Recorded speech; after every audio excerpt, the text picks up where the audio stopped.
Olá, eu sou a Rose Molitor, sejam todos bem-vindos a mais um Direito em Foco. E dando continuidade na nossa missão semanal de trazer informações e atualizações jurídicas, vamos falar hoje com o Dr. João Paulo Borges Chagas, ele que é presidente da OAB São Caetano do Sul e participou há 2 semanas no 39º Colégio de Presidentes da OAB São Paulo. Vai nos ajudar a compreender o que é o colégio, quais foram as resoluções que ocasionaram a partir dali. Então, doutor João Paulo, seja muito bem-vindo, um prazer, uma honra tê-lo aqui no nosso programa. Doutora Rose, obrigado pelo convite, uma honra estar aqui no programa Direito em Foco pela primeira vez e agora para falar também de uma temática muito bacana, que é contar um pouco o que é o Colégio de Presidentes, que a conselheira também esteve lá conosco participando dos trabalhos, né, representando o Conselho Seccional, a nossa subseção de São Caetano do Sul, e também tratar de o que foram as resoluções, né, da OAB São Paulo, que serão paradigma para esse ano, né, de 2019, final de 2019, 2020, né, da OAB. Exatamente. E estivemos reunidos do dia 7 ao dia 9 de novembro, os presidentes das subseções, os conselheiros, a diretoria da OAB, a diretoria da CAASP, para tratar desses assuntos tão importantes e relevantes da nossa profissão.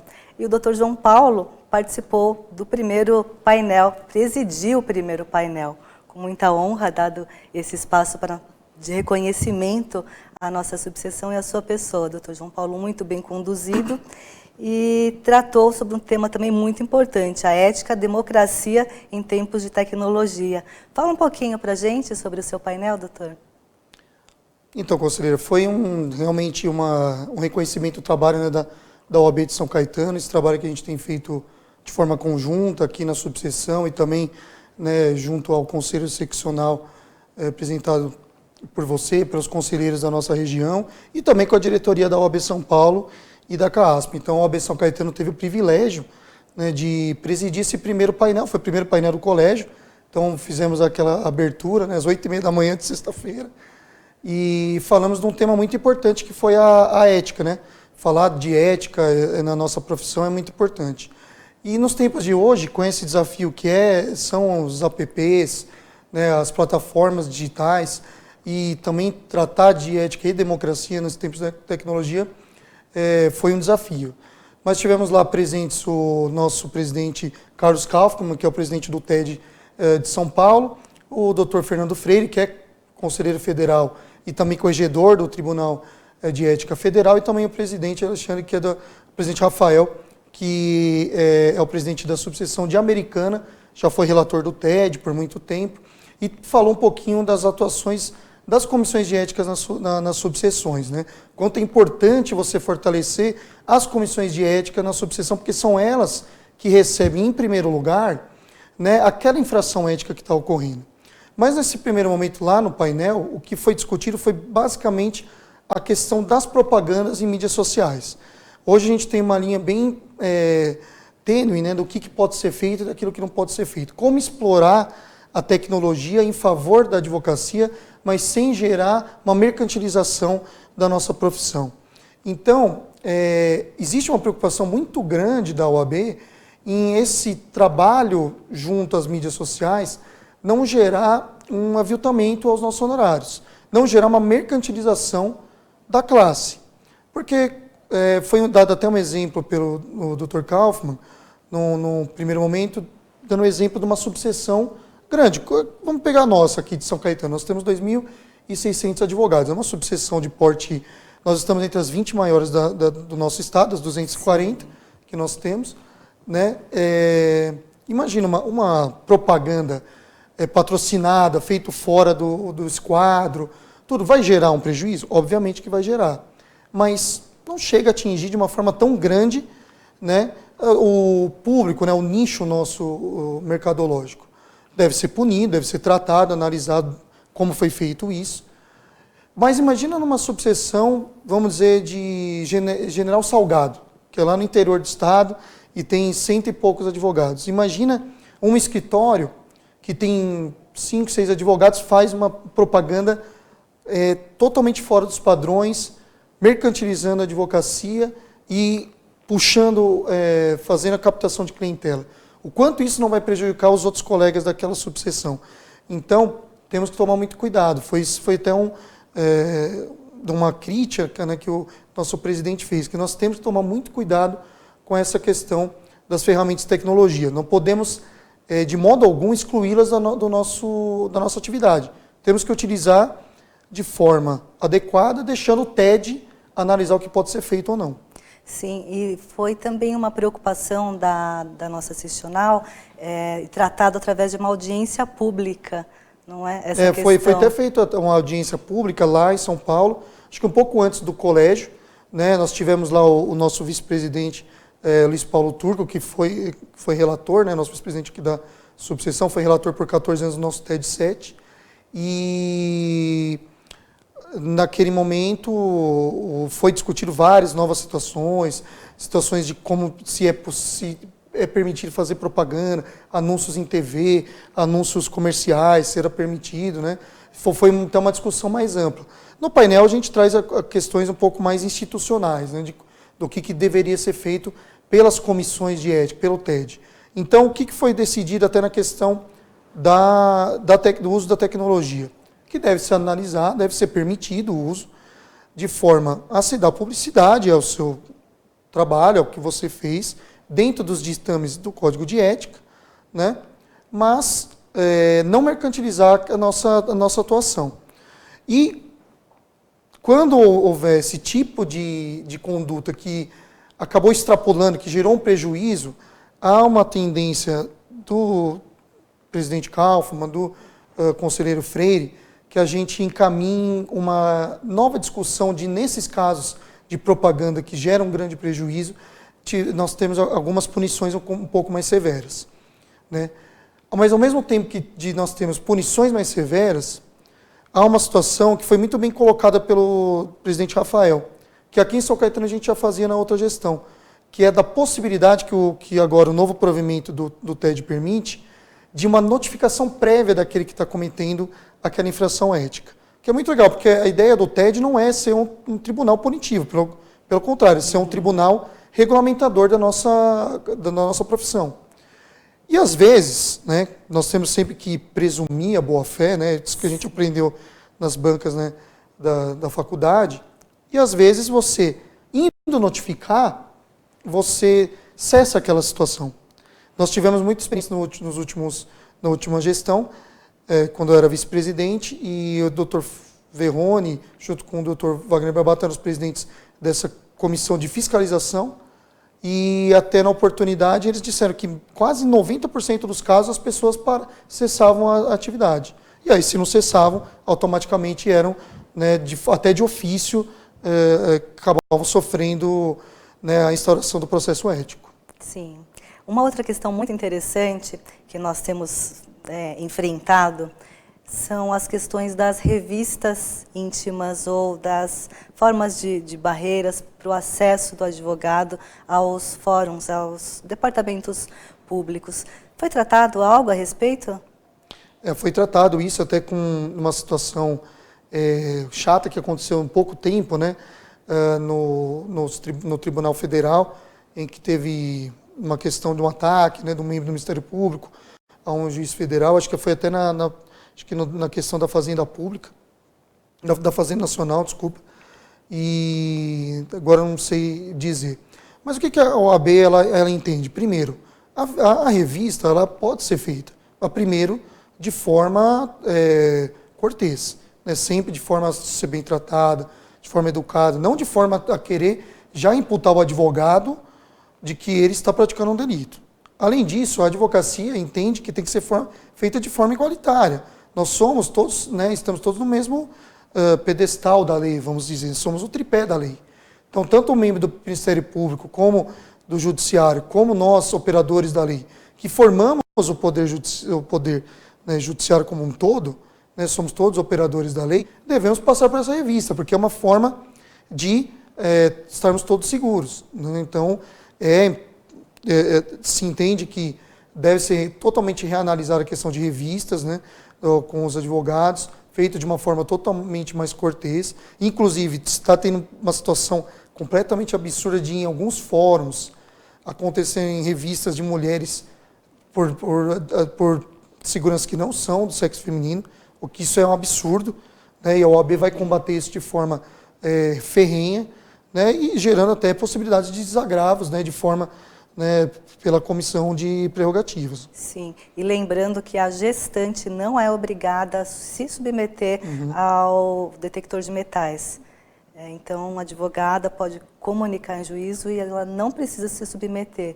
É importante observar isso e que todas tenham ciência, né? Porque, além de tudo, gera algum mal para a criança. Sim, e é muito importante, Rose, porque assim, foi outra coisa que foi tratada pela Comissão de Prerrogativas, que tem, né, essa a função de tratar, né, dessa temática, além da Comissão de Relacionamento com os tribunais, com os penitenciários, né, com o sistema penitenciário, também tentar fomentar esse conhecimento das nossas regras de prerrogativas profissionais.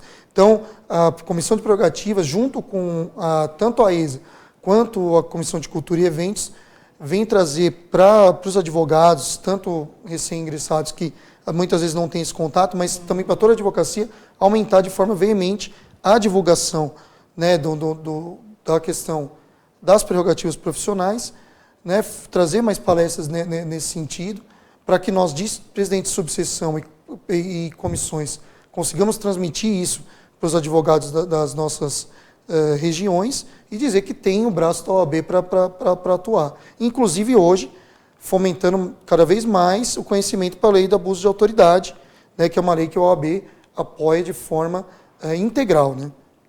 Exatamente. Só para encerrar o bloco, mas eu não poderia deixar de fazer essa pergunta, já que justamente no primeiro dia do colégio, nós recebemos a notícia da redução do valor do RPV. É verdade. Né, nós tivemos essa situação de que, pela Assembleia Legislativa, foi, né, aprovada de forma bem pequena a questão da diminuição dos valores, né, do pagamento do RPV de quase de 40 mil para 11 mil reais, e também foi uma medida que a OAB, através da sua diretoria, vai, né, tentar conversar com o governo do Estado, mas, de claro, já repudia tal atitude, porque é uma atitude que prejudica o cidadão como um todo, né, o cidadão que quer buscar aquele valor que ele tem a receber do Estado, né, que hoje nós sabemos como é feito pagamentos precatórios, quanto tempo está atrasado, e 11 mil reais é um valor também, já que para o Estado não é um valor que pode ser considerado, né, de grande volume, né, e nem 39 mil reais também. Então, acho que a OAB acerta em repudiar essa lei. Exatamente. Então, eu vou chamar o intervalo, vou pedir para uma pausa para o doutor e logo, logo voltamos com mais um pouquinho de Dr. João Paulo, falando sobre o 39º Colégio de Presidentes da OAB. Até já!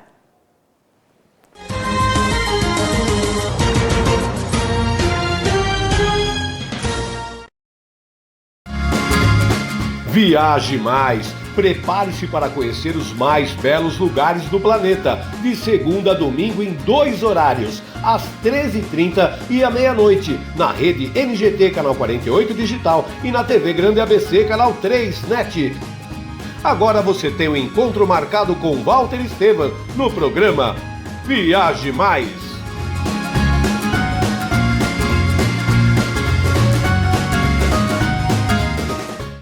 Com a Juliana Flores, você está a um clique de deixar alguém ainda mais feliz. Entrega de presentes, flores e momentos únicos em até 3 horas em todo o Brasil. Juliana Flores. Pior que não ler jornal é ler apenas um jornal. Leia, assine e anuncie no Jornal ABC Repórter. 4224-4789. Se você é notícia, foi ou vai ser, ligue para a nossa redação ou mande um e-mail para redação@jornalabcreporter.com.br. ABC Repórter, o diário. www.jornalabcreporter.com.br. Ei, quer saber como escolher a sua escola de inglês? Não pergunte pro boneco do posto. Não pergunte pra esse monte de gatos da sorte. Não pergunte pra essa estátua. Nem pra esse cara sem boca, né? Não pergunte pra essa boneca havaiana, pra essa turminha aí ou pro rapaz dessa foto. Mas esse balão de barba vai saber, né? Nah. Pergunte para quem já faz IASIG e faça a escolha certa. Agora no IASIG você pode falar direto com nossos alunos e pais de alunos, tirar suas dúvidas e descobrir todos os motivos para estudar inglês aqui. Fale com a gente, fale com o mundo. IASIG, você cidadão do mundo. Hora do almoço, Goiás Espetos Bar Restaurante. Bem-vindos ao Goiás Espetos Bar. Ambiente agradável, ótimo atendimento, buffet com frango, costela, feijoada, peixes, parmegiana e muito mais. Self-service com suco natural e sobremesa grátis. Ligue Delivery no 4227-4229 ou WhatsApp 98381-5068 com localização privilegiada na Avenida Goiás, 182 São Caetano do Sul. Venha almoçar aqui no Goiás Espetos Bar e Restaurante. Chegando, é hora de deixar os corpinhos sarados. Aqui na Emagrecentro, centro especializado em emagrecimento e estética, emagrecimento rápido, gordura localizada, celulite, flacidez, botox e muito mais. Avaliação gratuita. Agende seu horário no fone 988253921 ou 3593-8663. Avenida Paraíso 795, São Caetano do Sul. Tratamento profissional para emagrecimento é aqui na Emagrecentro, unidade São Caetano do Sul.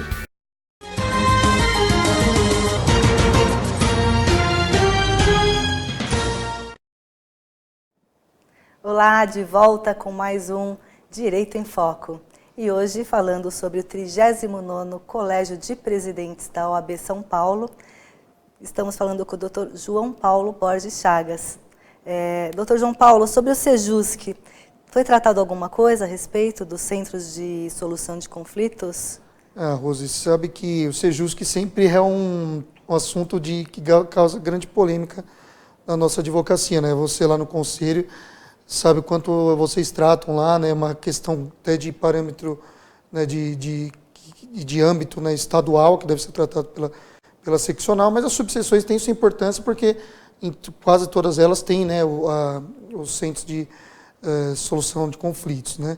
E o que foi tratado é que a OAB ela é totalmente a favor da obrigatoriedade do advogado nesses centros, né? O advogado é indispensável para a administração da justiça.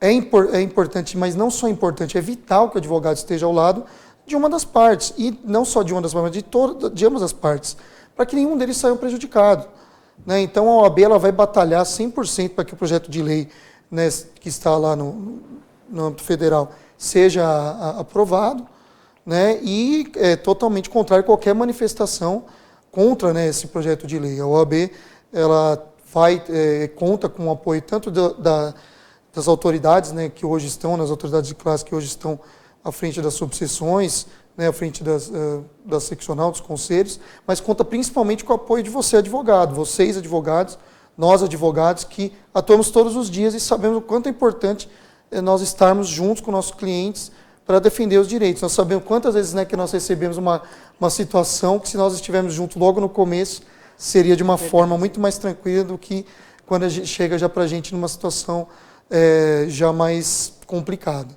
E, nesse sentido, a OAB vai apoiar, e eu acho que de forma bem acertada, vai apoiar cada vez mais a criação dos setores do OAB Concilia, né? Nós temos aqui no ABC o OAB Concilia em Mauá, que eu lembro, se não me engano tem no Ipiranga também, mas aqui da nossa região em Mauá, e funciona muito bem. Funciona muito bem para nós, advogados, por quê? Nós devemos fomentar o OAB Concilia, porque o OAB Concilia exige a obrigatoriedade de advogados, né? Então, e podemos fazer isso através de contato entre os próprios advogados das causas, né, que marcam e vão na OAB usar, né, atender advogados que passam por um curso, né, de mediação, né, indicados pela OAB para fazer aquele trabalho de conciliação ou mediação dentro da própria estrutura da ordem, né, dentro da própria casa do advogado. Então, acho que é uma atitude acertada da OAB e da gestão atual. Exato, e só lembrando que para a conciliação, para o SEJUSC, se você não tem a justiça gratuita, você tem que pagar pelo trabalho. E a OAB Concilia, não, é um serviço gratuito, com a participação dos advogados, e que na prática o resultado é muito melhor. Sempre que existe nessa participação garantida de advogado, quem sai ganhando é o cidadão e a democracia, né? É verdade. Doutor João Paulo, a pergunta que não quer calar. Foi tratado algo a respeito do exame de ordem, sobre os cursos de direito, principalmente aqueles à distância? O que foi bem colocado é que nós temos muito cursos de direito hoje em dia, né? Nós temos mais cursos de direito do que o mundo inteiro. Né? Então, foi muito bem colocado pela comissão específica, né? E pela diretoria, né? da ordem, que nós temos que ter um congelamento na criação de cursos de direito. Temos que o quê? Melhorar, qualificar cada vez mais, né? Os cursos de direito que nós já temos, né? Aqui, né? no Brasil, em todo o que cabe a nós aqui no estado de São Paulo, né? Mas apoiando que isso seja também uma qualificação nacional. E também há uma resolução que veio do próprio colégio, que foi muito debatida até na Tribuna Livre, de que seria necessário voltar ao status quo, né, anterior, que era permissão somente do exame de ordem após o quinto ano, ou quando for completar o quinto ano, e também diminuir o número de exames por ano, que diminuiria de 3 exames para 2 por ano, um no primeiro semestre e um no segundo semestre. O que mostra que realmente o caráter do exame ele é o quê? De qualificar o profissional bacharel, lembrando que, né, aquele que se forma em direito se forma bacharel, e tem a opção de atuar, né, na área privada, atuar em favor né, da cidadania, defendendo, né, os direitos do cliente que ele representar, através de ser aprovado no exame de ordem e passar a ser advogado a partir de então. Lembrando que a posição da OAB em relação a esses cursos, as criações, as aprovações, é apenas opinativa. Então, é interessante também uma ação no sentido de tornar obrigatória, já que nós temos os exames de ordem, né, nós que autorizamos, em tese, né, o ingresso do advogado, do estudante de direito na advocacia. Então, eu acho que ele deveria ser não só opinativo, mas como participativo. Participar, sim, na aprovação desses cursos. Sim, eu acho que é sempre importante você ter os órgãos reguladores, né, das profissões, né, participando dessa análise do que é realmente, se é realmente oportuno ou não a abertura dos cursos de direito. É verdade. Tratou-se também, eu lembro, mas eu gostaria que o senhor explicasse para o pessoal de casa, sobre a barreira do advogado antes, né? Apenas com 5 anos ele poderia ingressar, concorrer a cargo diretivo na OAB. A regra anterior, ela exigia que para concorrer a qualquer cargo diretivo na OAB, o advogado precisava ter 5 anos de exercício da profissão. Então, não bastava apenas ter 5 anos de ordem. Ele precisava ter 5 anos de exercício efetivo da advocacia. Então, qual que foi a questão até para valorizar e permitir o ingresso da juventude, né, da jovem advocacia, não só a juventude de idade, mas a jovem advocacia, aquele que sai, né, da faculdade, ou está chegando na advocacia porque fez uma segunda faculdade, está chegando agora. Então, com a mudança do estatuto, hoje, aquele advogado que tem 3 anos de exercício ininterruptos pode já participar, né, de chapas e subseções, né, pode participar de cargos diretivos da OAB. Então, foi algo muito legal. E outras questões voltadas para a jovem advocacia, que nós temos já conhecido, questão da gratuidade dos cursos de EAD, né, para os jovens advogados, até 3 anos de advocacia. E a ideia não é só ver também a jovem advocacia, que eu achei muito legal, e isso até uma proposta de campanha que nós tivemos aqui em São Caetano, que é focar cursos também para advocacia sênior, também essas gratuidades para advocacia sênior, então ser os advogados com mais de 60 anos também voltarem, porque nós sabemos quanto o processo digital foi muito bom para a celeridade, mas também atrapalhou algumas pessoas que não tinham contato com a tecnologia, acabaram ficando de fora, né, acabaram tendo que se afastar um pouco do mercado. Então, trazer para a OAB, acho que a OAB tem que abraçar esses profissionais e mostrar para eles que eles são muito valiosos para nós e eles voltarem ao mercado de trabalho. É verdade. Diz uma coisa, rapidinho agora. Fala para o pessoal de casa qual que foi o momento o auge que eu entendo do Colégio de Presidente a respeito dos portais de transparência? Isso aí acho que foi uma grande conquista, né, para a advocacia e para a cidadania como um todo, né? Foi a grande questão que hoje, né, em janeiro, dia 28 de janeiro, quando nós tomamos posse, né, lá em São Paulo, a doutora Rose como conselheira e eu como presidente, mas foi criado o portal da transparência da seccional. Então, a seccional lá você consegue ver todos os gastos, ver como que são feitos, os contratos, não os contratos especificamente, mas quais são os contratos que tem, os valores que são feitos. E agora isso foi expandido. Então, a CAASP vai ter o portal da transparência, demonstrando tudo o que é feito. As subseções, agora as prestações de contas das subseções estão abertas para todos os advogados que quiserem consultar. Os gastos dos tribunais de ética e disciplina também estão liberados para quem quiser verificar, e também os gastos e também receitas também das escolas superiores de advocacia e os núcleos das subseções. Isso mostra que a advocacia está colocando, a OAB está colocando para a advocacia e prestando contas para a advocacia, que é para quem ela tem que prestar. Mais uma vez deixando claro que nós jamais vamos permitir qualquer interferência de tribunais de contas públicos dentro da OAB. Isso nós não vamos aceitar nunca, porque nós somos uma entidade de classe, uma entidade sui generis, mas que não dependemos de nenhum recurso, né, público, então não há por que viver de uma interferência pública. Nós vivemos das nossas anuidades, né, dos nossos trabalhos da advocacia, e a resposta está sendo dada para a advocacia. Exatamente. Para ter acesso, basta acessar o site da OAB e da CAASP. Todos vão ter conhecimento dos gastos, do que entra, do que sai, e sem críticas, não é, doutor? É uma grande conquista. Eu acho que isso, tanto para a advocacia como para a cidadania como um todo.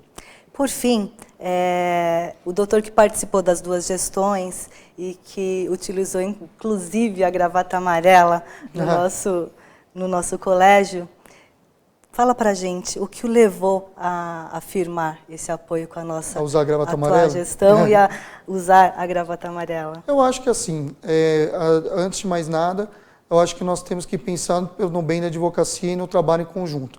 Hoje nós estamos aqui trabalhando, tanto o presidente João Paulo apoiando a gestão da diretoria da OAB São Paulo, do presidente Caio, e a atuação do conselho, que tem hoje o maior número de conselheiros do ABC, que são 8 conselheiros, e São Caetano tem a conselheira Rose Moritor, quem tem meu apoio, né? E também o presidente da CAAS, o doutor Davanço, que é a primeira vez que nós temos um diretor, né, de ordem do ABC. Então, nós estamos apoiando e tenho certeza que também essa recíproca é verdadeira. Mas também por vários trabalhos que têm sido feitos. O ABC tem sido muito prestigiado, né, tem sido muito bem colocado na posição da OAB São Paulo, mas principalmente uma coisa que foi muito bom para nós, a descentralização financeira das subseções, que permitiu que hoje nós tenhamos autonomia para gerir os nossos recursos. Então hoje nós temos os recursos 100% da Escola Superior de Advocacia utilizados para nós, né, para as subseções, e utilizados de forma livre para a subseção, porque antigamente os recursos da ESA eram somente para a Escola Superior de Advocacia. E aqui em São Caetano, até a conselheira esteve junto, e o presidente Caio foi um grande apoiador disso, e a conselheira também. Nós tivemos, né, a grande conquista, que é a permuta do terreno nosso, que nós tivemos, que foi conquistado lá atrás pelo presidente Adilson, né, e pela diretoria anterior, e hoje nós conseguimos um terreno muito mais acessível, através de um outro instituto, que é através da doação por encargo, e que contou, né, com o trabalho da nossa diretoria, mas com o apoio de São Paulo e de todo o conselho seccional, tenho certeza. Muito bem, doutor. Estamos chegando ao fim, passa muito rápido o programa. Eu quero mais uma vez agradecer a sua presença, dizer que o programa está de portas abertas, tanto ao senhor como aos demais advogados, e deixar um abraço a todos e pedir que nos acompanhem na rede social, pela TV Grande ABC, e até o próximo Direito em Foco. Um abraço.